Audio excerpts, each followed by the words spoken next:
Kita buka Lukas pasal yang ke-15 ayat yang ke-11 sampai ayat yang ke-32 ya. Kita baca bergantian.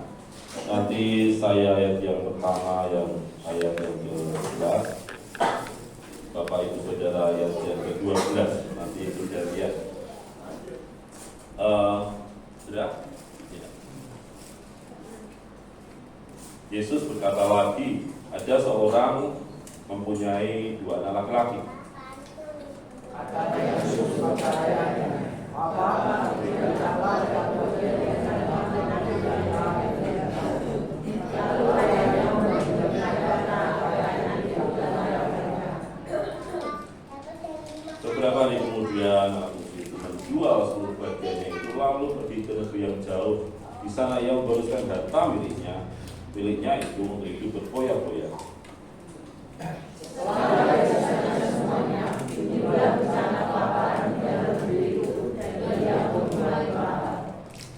Lalu ia pergi dan bekerja pada seorang majikan di negeri itu.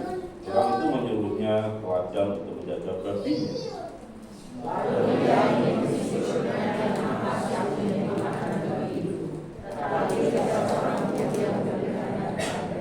Lalu ia menyadari keadaannya, katanya, betapa banyaknya orang depan bapakku yang berlimpah-limpah makanannya, tetapi aku di sini mati kelaparan.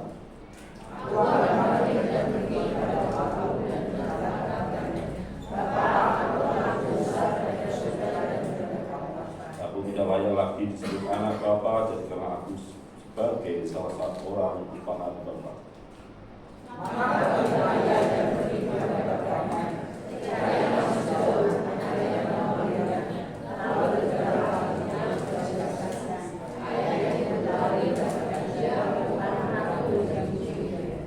Kata anak itu kepadanya, Bapak telah berdosa dalam surga dan terhadap Bapa, aku tidak layak lagi disebut anak Bapa.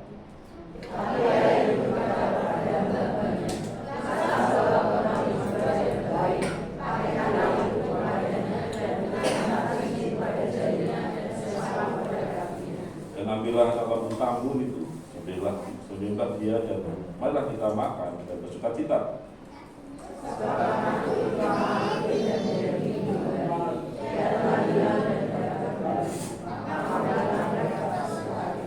Tetapi anaknya yang sulung berada di ladang dan ketika pulang di dekat ke rumah, ia dengan bunyi seruling dan nyanyian tari-tarian. lalu ia meminta seorang hamba Jawab hamba itu, adikmu telah kembali dan ayahmu telah menyembelih anak lembu tambun karena ia mendapatnya kembali dengan sehat.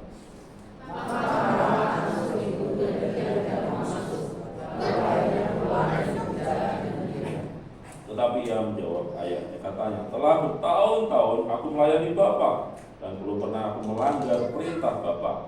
Tetapi kepadaku belum pernah Bapa berikan seekor anak kambing untuk bersuka cita dengan sahabat-sahabatku.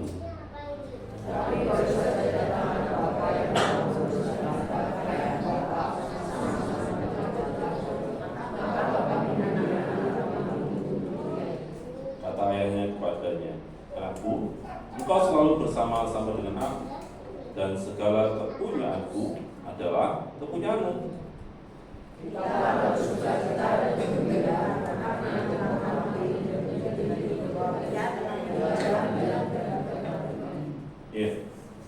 Ini kita sering dengarkan kisah ini, dan yang poin yang sebenarnya kisah ini bukan tentang anak yang hilangnya anak bungsu sulung, tapi yang poin yang mau diajarkan Tuhan Yesus adalah bahwa hati Bapa yang di surga itu kalau melihat anaknya itu tidak bersama-sama dengan dia, Bapa itu merindukan anaknya itu kembali bersama-sama dengan dia. Kalau anaknya itu mau melenceng, harapan Bapa itu dia kembali lagi. Kalau anaknya itu kemudian mulai geser-geser arahnya, dia mulai tarik kembali. Dan apapun kesalahannya, apapun dosanya, apapun masa kelamnya, apapun yang sudah dilakukannya, ya boleh. Itu sebenarnya menggambarkan hati Bapa. Walaupun dosamu, kesalahan kita rasanya tidak bisa diampuni, tetapi Bapa dengan senang hati, dengan sukacita menyambut kita. Itu gambaran, itu adalah poin dari kisah ini. Di kisah sebelumnya tentang tentang domba yang hilang. Yang punya 100 ada gembala, yang punya 100 domba, tapi kemudian yang satu hilang. Tetapi yang satu dicari, yang hilang itu dicari. Dan masih penting, setelah dicari apa? Dia bersuka cita, bisa dia berpesta pora. Bersuka cita, artinya apa? Respon Bapak saat kita kembali kepada Bapak, itu Bapak menyambutnya dengan sukacita dan perlu dirayakan. Artinya adalah pribadi kita masing-masing, individu setiap kita, kalau kita balik bertobat, itu Bapak akan menyambut kita dan akan memberikan apa? Pesta.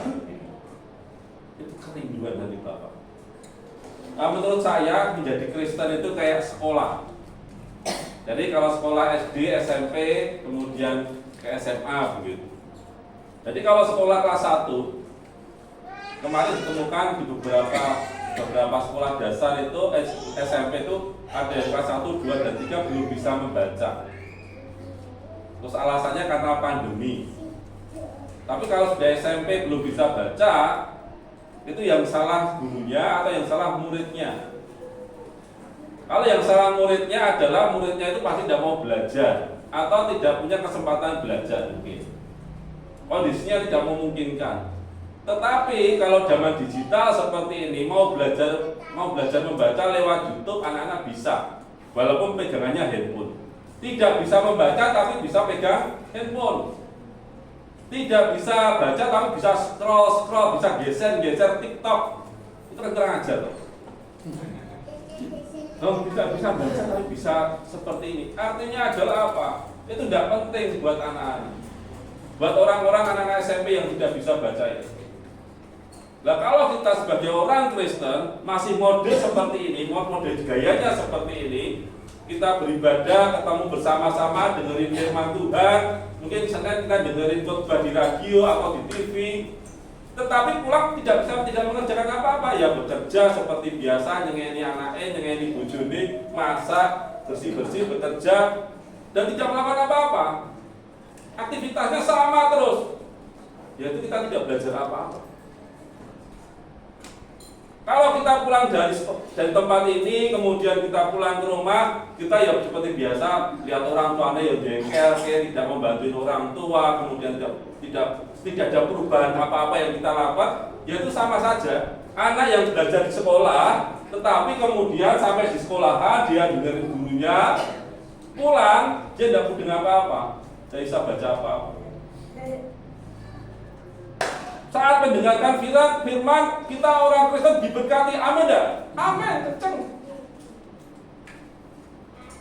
Tetapi apa yang harus dikerjakan di rumah dalam kehidupan kita sehari-hari, saat firman itu yang harus kita kerjakan, harus kita lakukan, tidak kita kerjakan. Akhirnya kita saat tes apa? Tidak naik kelas.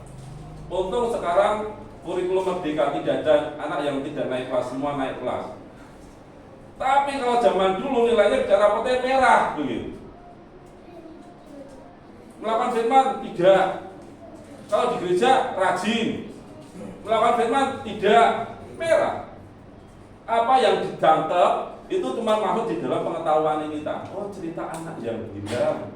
Tahu ceritanya apa. Tetapi apa yang dilakukan tidak dilakukan apa-apa. Akhirnya saat ada ujian kehidupan, kita menjadi orang Kristen yang bekerja, nyalahke Tuhan, nyalahke keadaan, nyalahke orang-orang di sekitar kita, nyalahke orang tuanya kita, nyalahke anak kita, nyalahke istri atau suaminya kita. Tidak bisa menyelesaikan saat kita menghadapi ujian kehidupan. Tampilkan PPT-nya, Kak. Saya mau sharing tentang yang namanya anak yang hilang ini.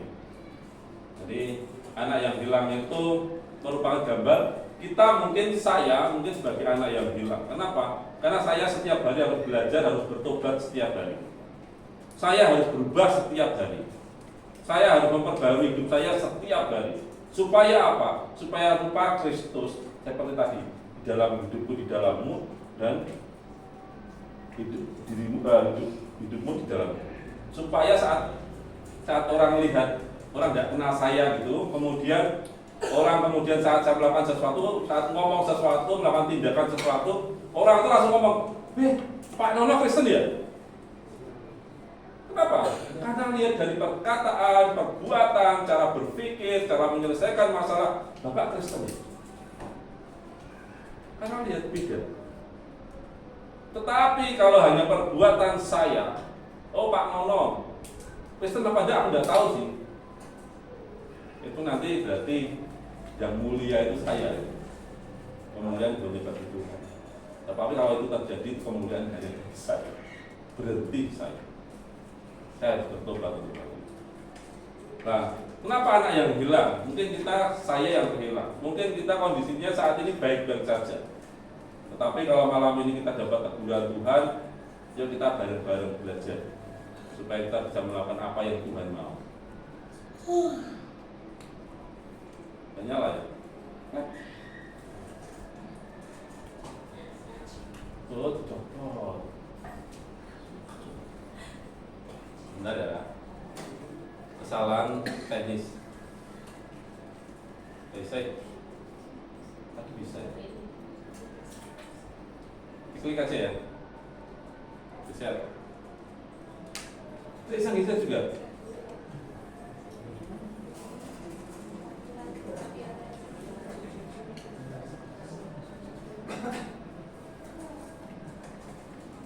Kerusakan bukan pada pesawat televisi Anda.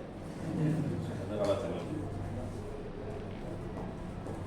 Ya, anak yang hilang itu menceritakan tentang bagaimana hati Bapak. Ya, saat kemudian saja diceritakan bahwa ada keluarga, ya ada sebuah keluarga. Kalau keluarga itu seharusnya di situ ada damai sejahtera.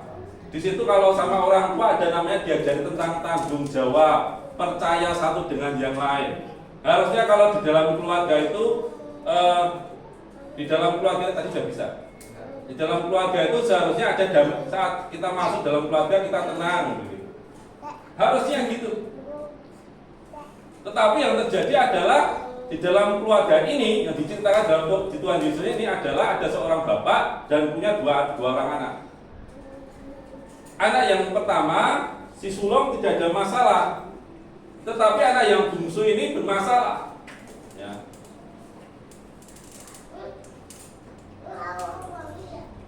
Ya. Anak yang sulung itu bermasalah. Yang bungsu ini bermasalah. Dia kepengen kenapa? Dia melihat bahwa di dalam keluarganya rasanya tidak ada perubahan. Di dalam keluarganya rasanya ada yang kurang dibangun, kurang damai sejahtera. Rasanya di dalam keluarganya dia merasa bahwa dia itu bantut, tidak bertumbuh. Di dalam keluarganya rasanya kurang sesuatu. Dia merasakan kurang bebas, tidak bisa menentukan nasibnya sendiri, atau kurang leluasa ngomong, tidak bisa berdialog dalam keluarga. Terus akhirnya anak yang bungsu ini pengen, waduh, kalau aku keluar dari tempat ini, aku pasti jauh lebih baik, aku pasti jauh lebih bahagia, aku pasti lebih hebat lagi.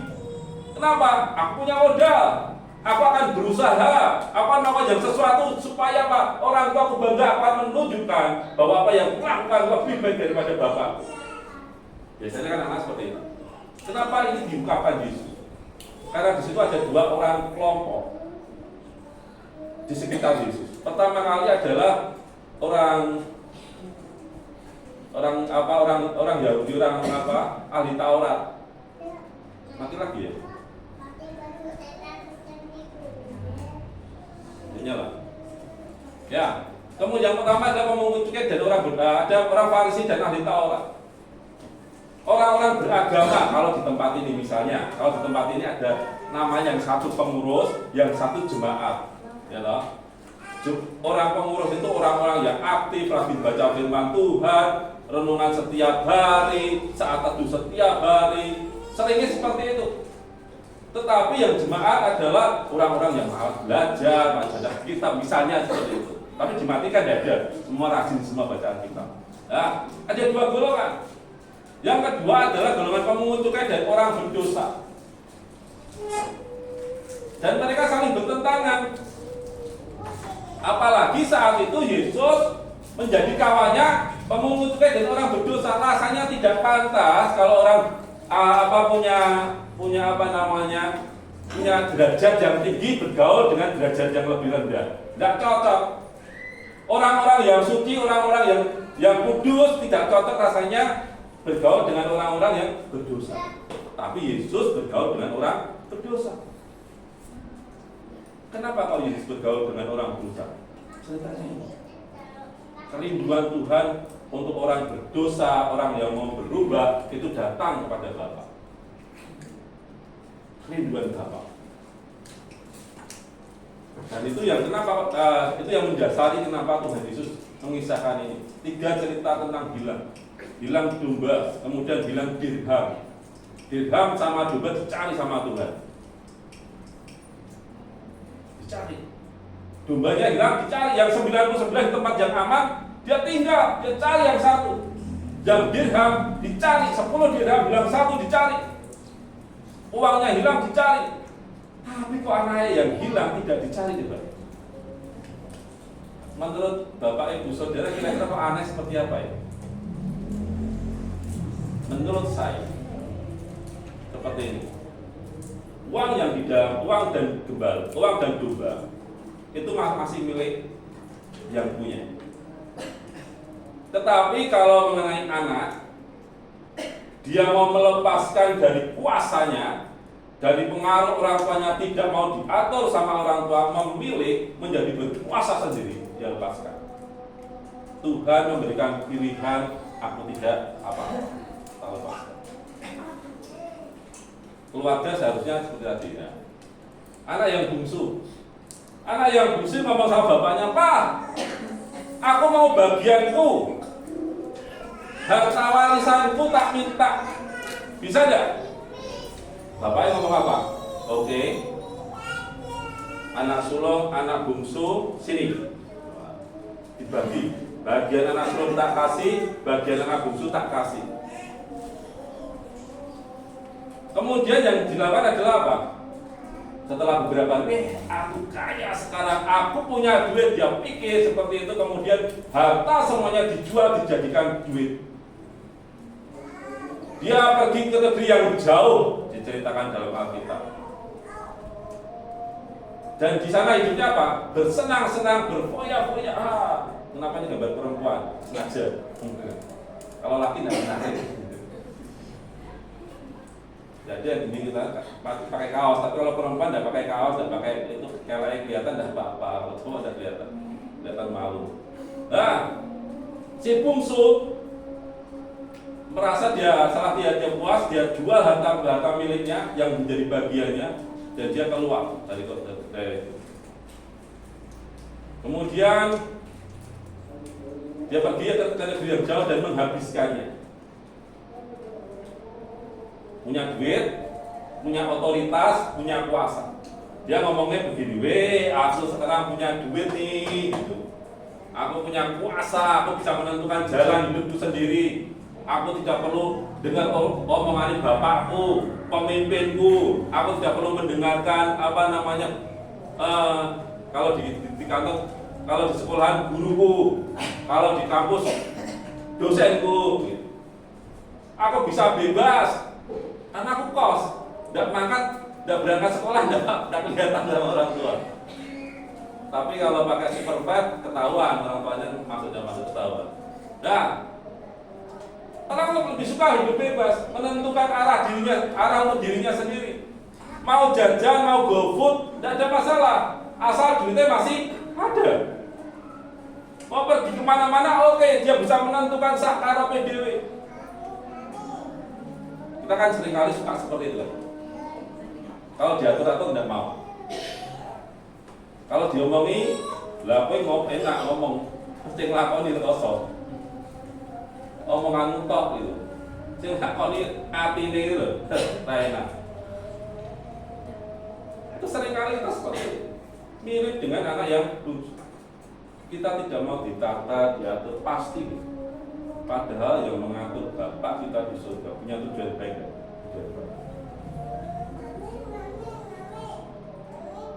Saya pernah merokok, tapi saat saya tahu Bapak saya itu baik, saya berhenti merokok. Saya dulu pernah jalan-jalan ke diskotik, karena kerja di Jakarta, Surabaya di kontraktor, itu lingkungannya seperti itu. Tapi saya berhenti, karena Bapak di surga tahu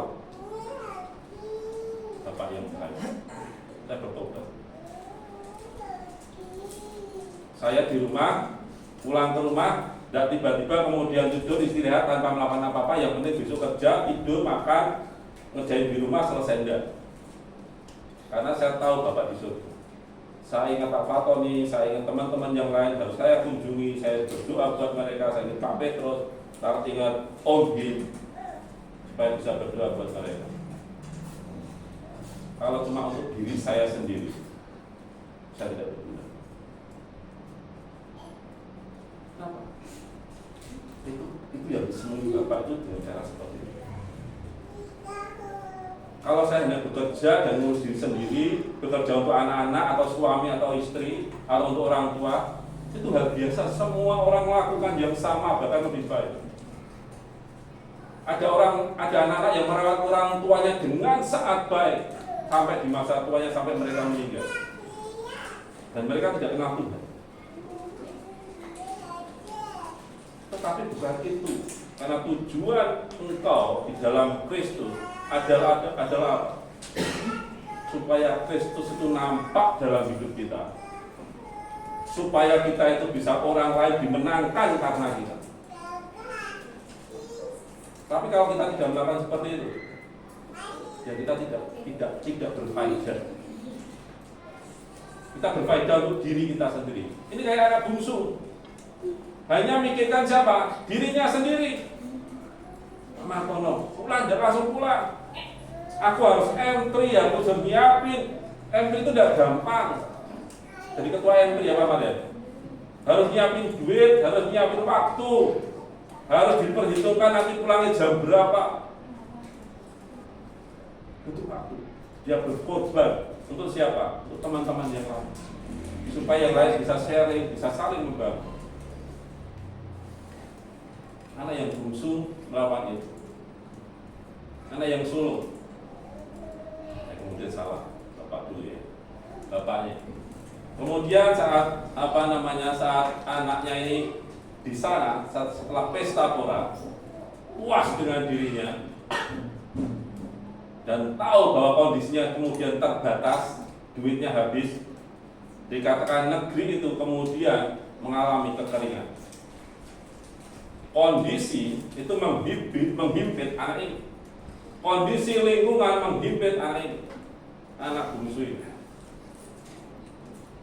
Dia kemudian ngomong sama dirinya sendiri, kalau lihat seperti ini, aku minta tolong ke teman-temanku yang lain, boleh mau deh, tidak mau. Bisa dan tidak bisa. Oke, kalau seperti itu, aku akan mengabdikan diri kepada seorang tua. Ya, cari pengusaha, ada pengusaha babi. Kamu bantuin sana, tidak ada. Jadi ngikut di sana. Teman-teman yang lain di sana ada di sana. Angon babi.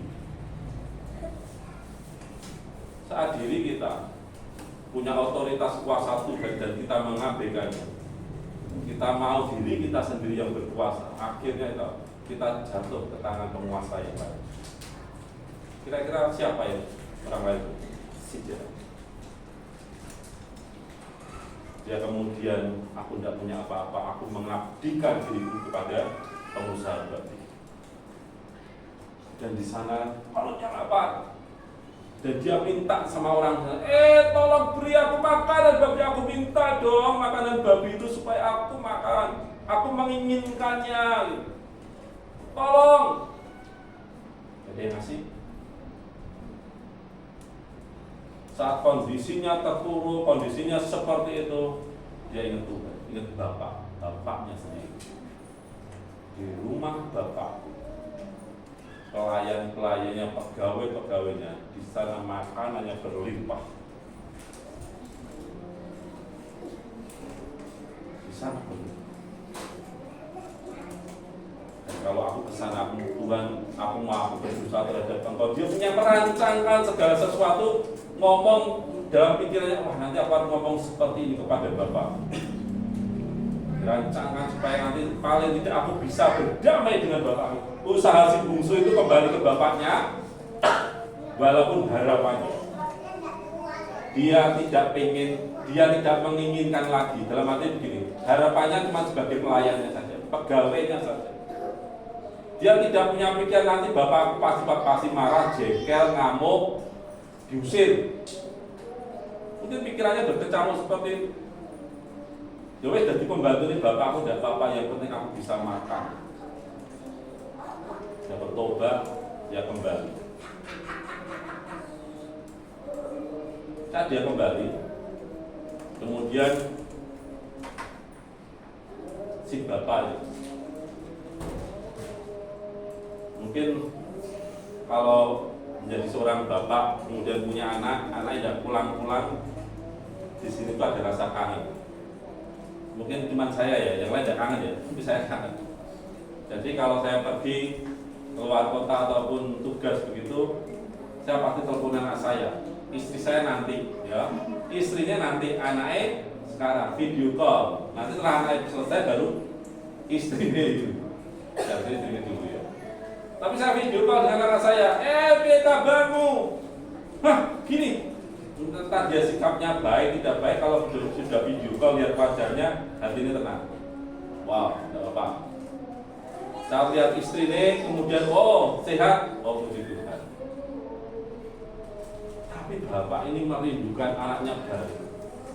Ya mungkin kalau itu bapak saya itu pasti sudah setiap hari dan mandi di teras begitu lihat. Ada enggak ya anakku ya? Ada enggak ya?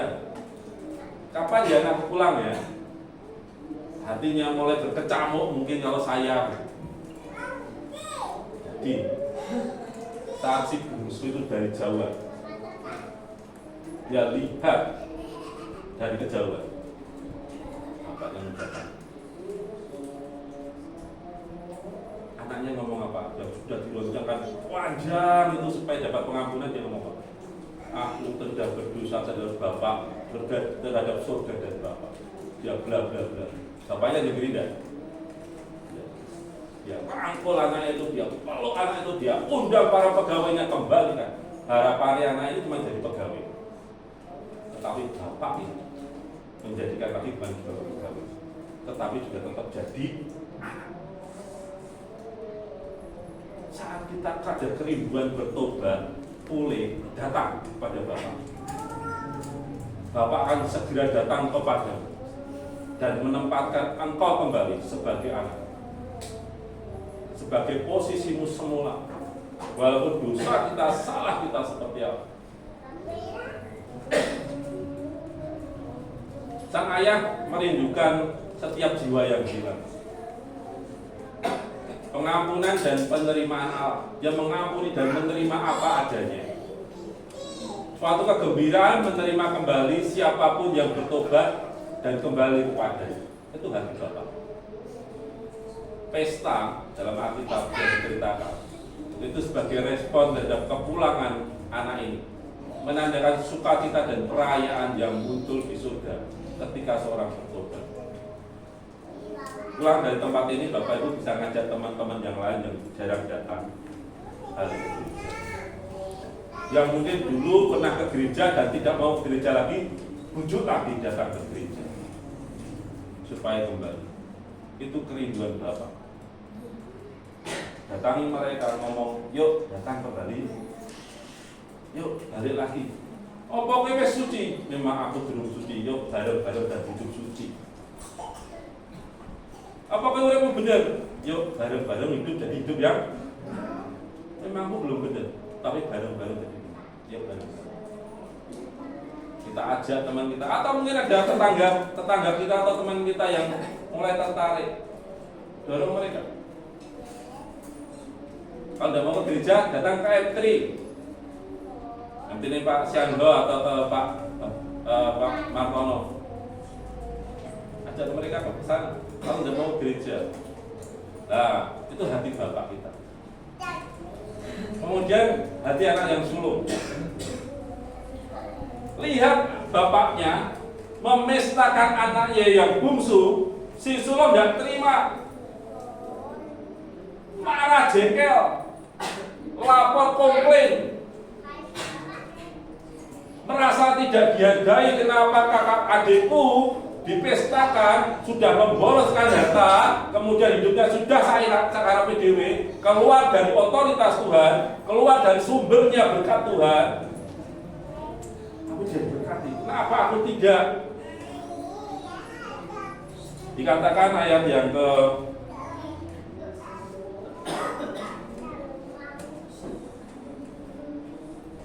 ke-20 apa namanya?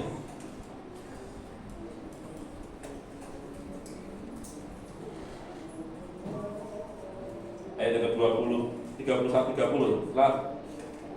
Tetapi baru saja datang anak bapak yang telah memboroskan harta kekayaan. Tidak terima anak sulung ini. Memboroskan harta kekayaan bapak bersama-sama dengan pelacur-pelacur. Bapak menyembelih anak lembu tambun untuk dia, dipestakan. Kata ayahnya kepadanya, anakku, engkau selalu bersama-sama dengan aku, dan segala kepunyaanku adalah kepunyaanmu. Dia tidak terima.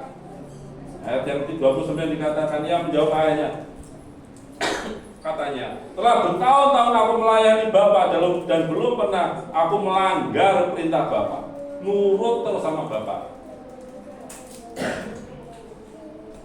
Tetapi kepadaku belum pernah Bapak memberikan seekor anak kambing untuk bersuka cita dengan sahabat-sahabat. Tidak terima. Sudah bekerja tidak dihargai. AGE yang memboroskan sakar PDW balik malah dirayakan.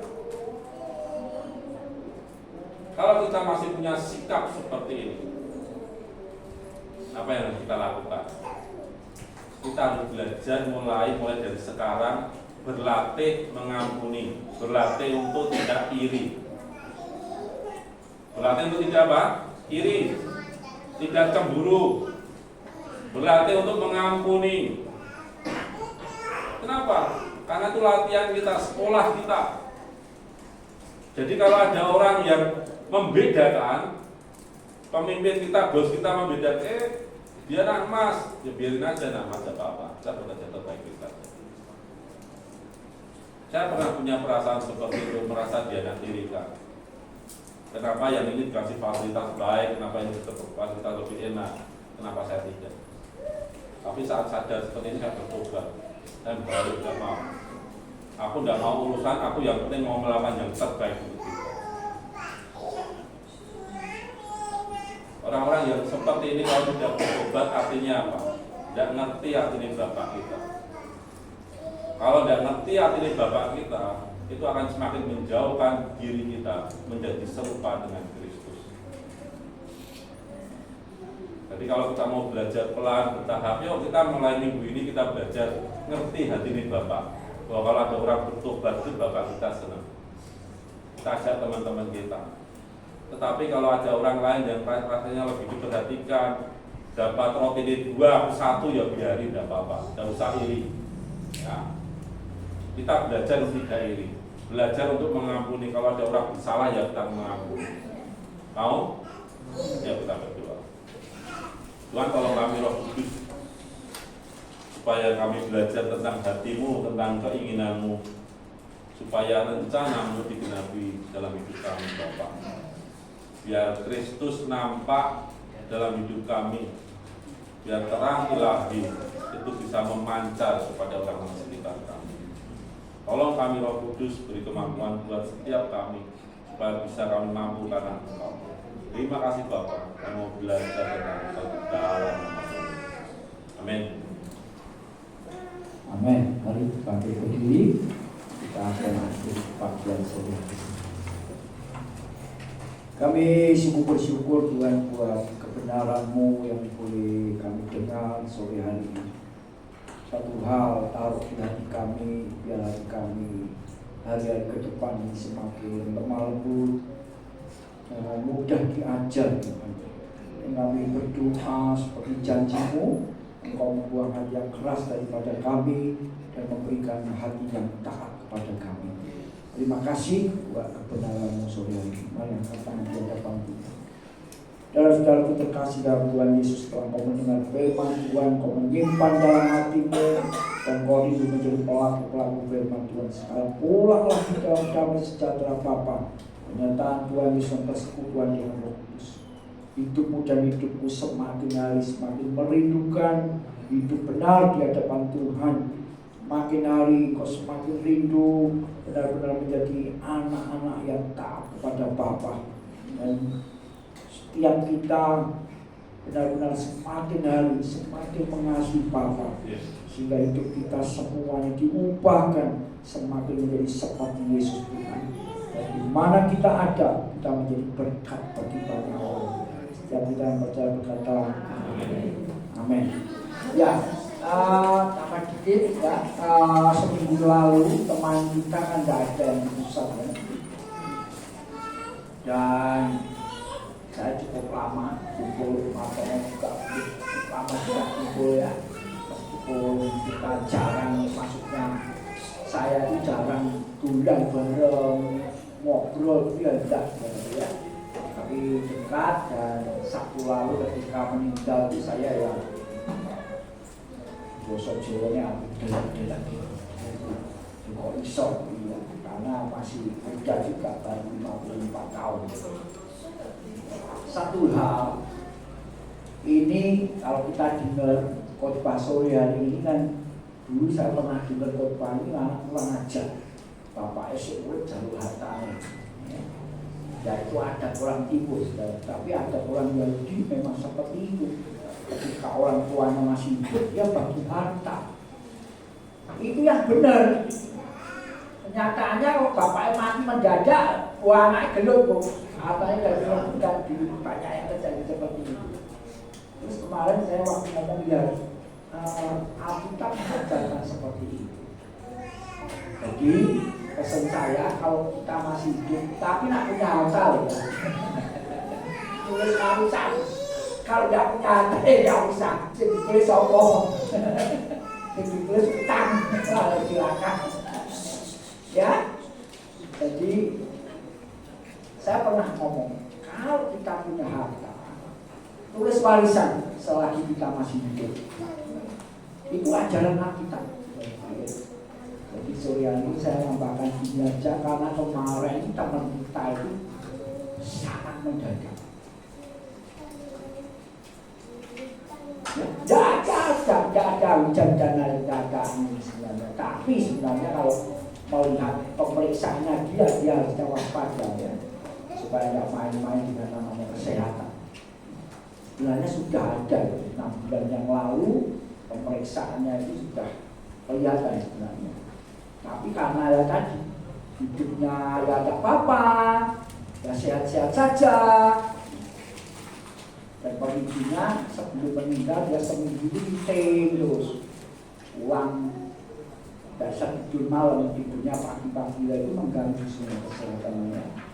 Pulang dari Jakarta hari Sabtu, dan Jakarta itu pagi, dari pagi, naik pesawat pagi, tidak istirahat, muplek wae gitu ya, istilahnya muplek wae, sore terus badminton itu siang, badminton jam 2 itu kan Sabtu siang, mainnya jam 2 siang, main badmintonnya ya, waktunya sudah selesai. Cuma sekali lagi itu sangat mendadak, masih muda dan ya seperti itu.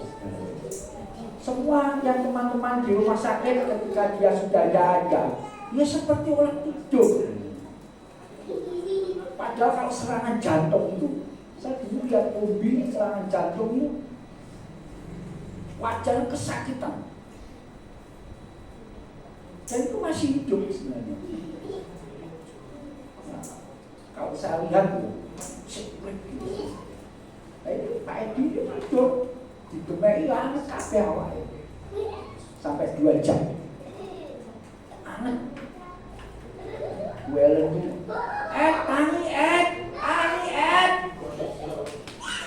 Ani ya tuh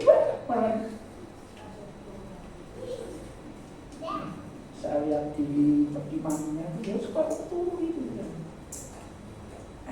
bocor semangka disik. Ya. Jadi kalau teman-teman di sini ada yang suka ada warning sakit-sakit, hati-hati maksudnya ya. Warisan dulu, warisan wasiat.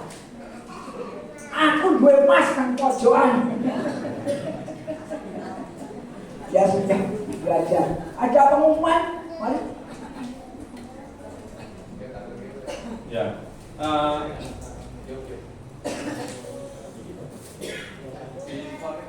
Nah ini saya agak besar ya. Jadi kami mau melakukan ikut uji coba tentang parenting ini. Jadi apa namanya, bapak ibu yang punya anak, keluarga-keluarga yang masih anaknya masih remaja ataupun masih anak-anak akan banyak belajar bersama-sama. Masih ada sekitar 5 keluarga yang kami perlukan supaya nanti caranya adalah download ini nanti di Play Store, download, kemudian setelah download kemudian akan bapak ibu login, daftar pakai email. Kalau yang tidak bisa email minta tolong anaknya begitu. Kemudian kalau sudah daftar nanti minta kode verifikasi gereja. Nanti saya akan kasihkan kode verifikasi supaya bisa bergabung bersama-sama. Nanti metodenya adalah belajarnya itu nonton bareng. Setelah nonton nanti kita diskusi. Nanti kita sharing. Jadi sharing, kemudian kita setelah sharing nonton sekitar 3 atau 4 film. Setelah sharing kita buat komitmen apa yang kita lakukan buat keluarga kita masing-masing. Ya. Single parent boleh enggak? Boleh. Jadi kalau banyak suami atau istri, istrinya sudah tidak ada atau suaminya tidak ada, boleh kalau anaknya masih remaja atau masih anak, gitu ya. Kira-kira seperti itu yang pertama. Kemudian yang kedua, nanti M3-nya Pak Syandra hari Rabu ada M3. Nanti dikabari. M3-nya Pak Batiar ada Tabu. Pak Martono belum ada ya? Melek-melek ya, karena melek-melek Pak Bowo.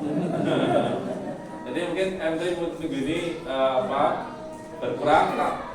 Rencana saya kalau misalnya bareng-bareng disepakati acara parenting ini nanti kita adakan setelah 2 malam hari Jumat. Kemarin tapi karena masih ada baru 5 kepala keluarga, jadi belum bisa dimulai karena ada minimalnya ya. Kira-kira seperti ada pertanyaan? Tapi download dulu, ya. Anak saya masih bayi, kalau mau ikut juga tidak apa-apa. Ya. Saya belum berkeluarga ya jangan ikut. Ikut bapak itu sendiri, ya.